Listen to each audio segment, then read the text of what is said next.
Oke, assalamualaikum warahmatullahi wabarakatuh. Nama saya Heru Sikadi Saputra, NIM A81011852. Di sini saya akan mengerjakan tugas akhir dari mata kuliah Sosiologi Olahraga yang diambil oleh Pak Kami. Oke, ada 5 soal yang dipertanyakan. Soal yang pertama adalah hubungan sosiologi olahraga dalam politik. Oke, langsung saya jawab. Sosiologi dalam olahraga yang berhubungan dengan politik itu tidak bisa dihindari. Semua itu dapat masuk ke ranah politik, termasuk dalam olahraga. Contoh yang sering kita jumpai adalah pemberian nama Indonesia. Klub sepak bola Indonesia, kenapa diberi nama Indonesia? Karena di situ di belakangnya ada ranah politiknya, seperti kepengurusan tim yang mensupport biaya atau dana itu semuanya dari pemerintah. Jadi yang berwenang memberi kebijakan tersebut adalah orang yang ada di belakang sebuah tim atau klub tersebut. Maka sisi politiknya ada. Lalu juga ada dari komite itu sendiri, komite sepak bola contohnya PSSI. Di dalam komite olahraga itu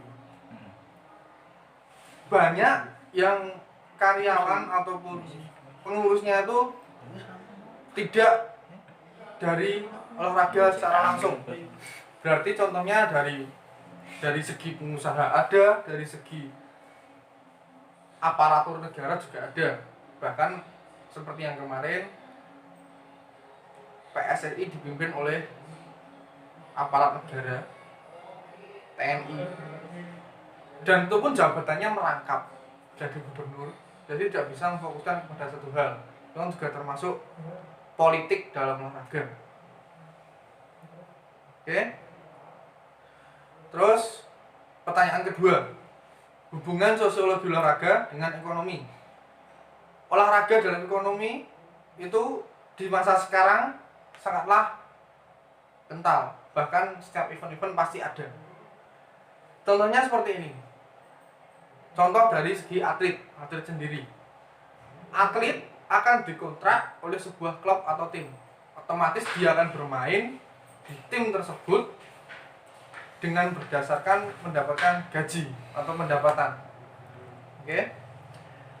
Lalu dari pihak penyelenggara atau panitia event, itu juga menyelenggarakan pertandingan olahraga itu bertujuan untuk mendatangkan daya tarik ataupun mendapatkan keuntungan.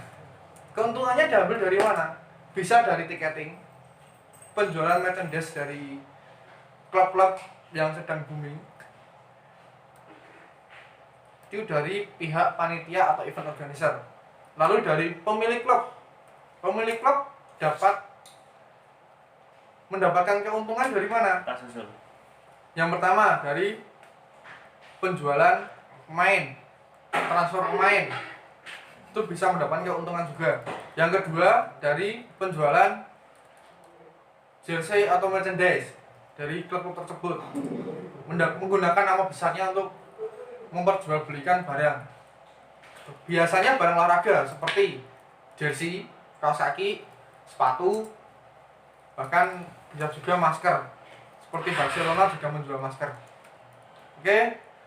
Lalu dari sponsorship juga pemilik klub juga mendapatkan keuntungan dari sponsorship. Oke. Di ranah ekonomi dalam olahraga, sport bisnis itu dalam masa ini sangat dicari karena mendapatkan keuntungan yang sangat besar. Dilihat dari animo masyarakat yang suka melihat olahraga.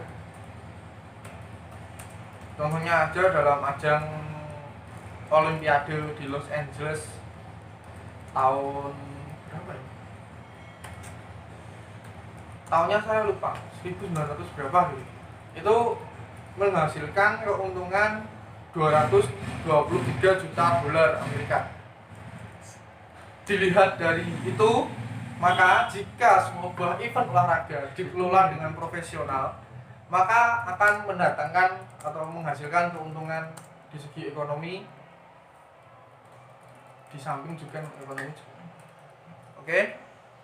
Yang nomor 3, pergeseran nilai-nilai olahraga dari masa ke masa. Itu jawaban menurut saya. Perubahan nilai dari masa ke masa itu sangat jelas sekarang, di masa sekarang. Dari zaman dulu itu olahraga hanya sebagai pengisi waktu luang, jadi cuma sekedar bermain-main seperti biasa, hanya mengisi waktu luang. Juga di masa yang pertengahan, masa sebelum pertengahan dan masa sekarang. Di masa pertengahan itu olahraga dijadikan sebagai identitas suatu daerah.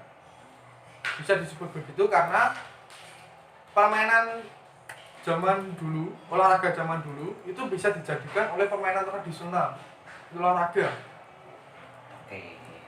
Engklek bisa, gobak sodor bisa, itu jadikan identitas suatu daerah. Dan di masa sekarang, olahraga itu bisa dijadikan oleh mata pencaharian. Kita menjadi atlet, kita akan selalu di kontrak di masa muda kita, di umur sekitar tuh, bahkan sampai usia dini juga bisa. Tapi kita bicara yang ke usia 17 sampai ya kisaran 30-an lah. Di situ bisa dijadikan mata pencaharian seperti Cristiano Ronaldo, Messi atau main bola yang lainnya mendapatkan gaji yang sangat tinggi dalam jangka waktu 1 musim, setengah tahun. Oke. Lalu kita ke 4. Pertanyaan keempat itu tentang pendekatan sosiologi dalam penyelesaian masalah dalam olahraga.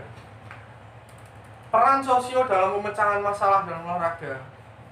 Itu gini, dalam memecahkan masalah itu harus ada pendekatan interdisiplin maupun satu disiplin ilmu untuk memecahkan suatu masalah dalam olahraga. Nah, pendekatan itu disebut sosiologi. Jadi sosiologi itu nama lain dari pendekatan untuk memecahkan sebuah masalah dengan metode interdisiplin atau mengaitkan beberapa ilmu disiplin untuk memecahkan suatu masalah, atau menggunakan satu disiplin ilmu untuk memecahkan suatu masalah tersebut. Gitu. Lalu yang kelima ada wanita dan olahraga. Kenapa ada wanita dalam olahraga? Pada hakikatnya manusia itu sama, laki-laki dan perempuan tidak ada yang berbeda, cuman proporsional dari segi ilmu fisiologisnya aja yang berbeda, tentang massa otot, urin ataupun yang lainnya. Cewek sama cowok itu berbeda. Makanya kewajiban manusia itu ya menyamakan hak,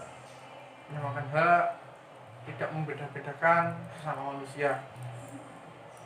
Dulu itu belum ada tentang olahraga yang umum dilakukan oleh laki-laki, namun sekarang itu sudah ada olahraga yang dilakukan oleh perempuan juga.